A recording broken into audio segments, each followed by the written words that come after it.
شروع کرتا ہوں اللہ کے نام سے جو بڑا مہربان اور نہایت رحم کرنے والا ہے۔ اللہ تعالیٰ اپنے جن بندوں سے پیار فرماتے ہیں ان کی نشانیاں نبی کریم صلی اللہ علیہ وآلہ وسلم نے ذکر فرما دی ہیں۔ اسی طرح نبی کریم صلی اللہ علیہ وآلہ وسلم نے اللہ تعالیٰ کے مبعوث ناپسندیدہ بندوں کی علامات بھی ذکر فرما دی ہیں تاکہ انسان اپنے آپ کو ان برے اوصاف سے بچائے۔ حضرت ابو ذر غفاری رضی اللہ تعالیٰ عنہ سے روایت ہے کہ نبی کریم صلی اللہ علیہ وآلہ وسلم نے فرمایا، تین طرح کے لوگوں سے اللہ تعالیٰ محبت جبکہ باقی تین طرح کے لوگوں سے اللہ تعالیٰ نفرت فرماتے ہیں۔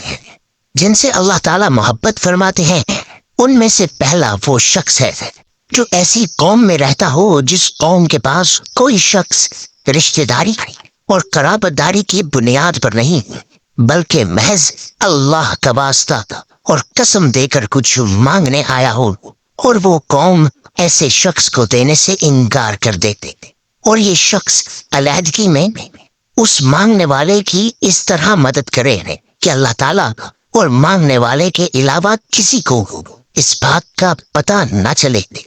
دوسرا وہ شخص جو کسی ایسے قافلے میں شریک سفر ہو کہ وہ قافلے والے سفر کی تھکاوٹ کی وجہ سے رات کو سو جائیں، اور یہ شخص اللہ کی طرف متوجہ ہو کر آہوزاری اور کلام اللہ کی تلاوت میں مشغول ہو جائے۔ تیسرا وہ شخص جو ایسے لشکر میں شامل ہو جس کو میدان کارساز میں شکست ہو گئی ہو، لیکن شخص بھاگنے کے بجائے سینہ سپر ہو کر آگے بڑھے، یا تو قتل کر دیا جائے یا پھر فتح و نصرت اس کے قدم چوم لے۔ نبی کریم صلی اللہ علیہ وآلہ وسلم نے فرمایا، تین طرح کے لوگوں سے اللہ تعالیٰ نفرت کا معاملہ فرماتے ہیں۔ پہلا وہ شخص ہے جو بوڑھا ہو جائے پھر بھی زنا کرے، دوسرا وہ شخص جو فقیر اور تنگ دست ہو پھر بھی تکبر کرے، اور تیسرا وہ شخص جو مالدار ہو لیکن دوسروں پر ظلم کرے۔ پہلا مبعوث تو وہ شخص ہے جو بوڑھا ہونے کے باوجود زناکاری کا مرتکب ہو، دوسرا مبعوث وہ بندہ ہے جو تنگ دست ہو پھر بھی تکبر کرے۔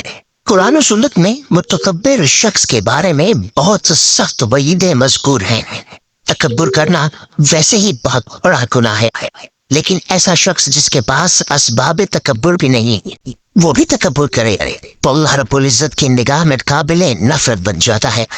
حضرت عبداللہ بن مسعود رضی اللہ تعالیٰ عنہ سے روایت ہے کہ رسول اللہ صلی اللہ علیہ وآلہ وسلم نے فرمایا، مفہوم وہ بندہ جنت میں داخل نہیں ہوگا جس کے دل میں رائی کے دانے کے برابر تکبر ہوگا۔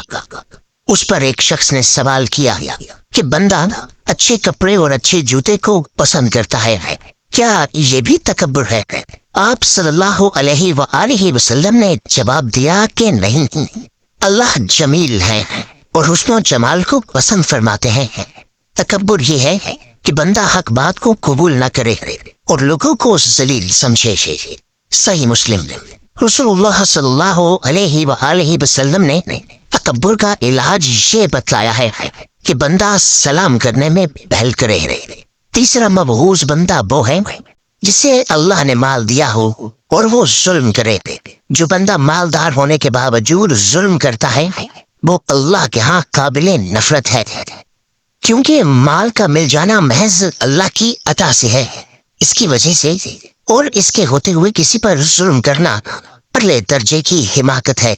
محدثین کرام رحمۃ اللہ علیہ نے الغنی الظلوم کی تشریح میں یہ بھی فرمایا ہے کہ اس سے مراد وہ شخص ہے جو دولت مند ہونے کے باوجود بھی قرض خواہوں کو قرض کی ادائیگی نہ کرے، یہ بھی ظلم ہے۔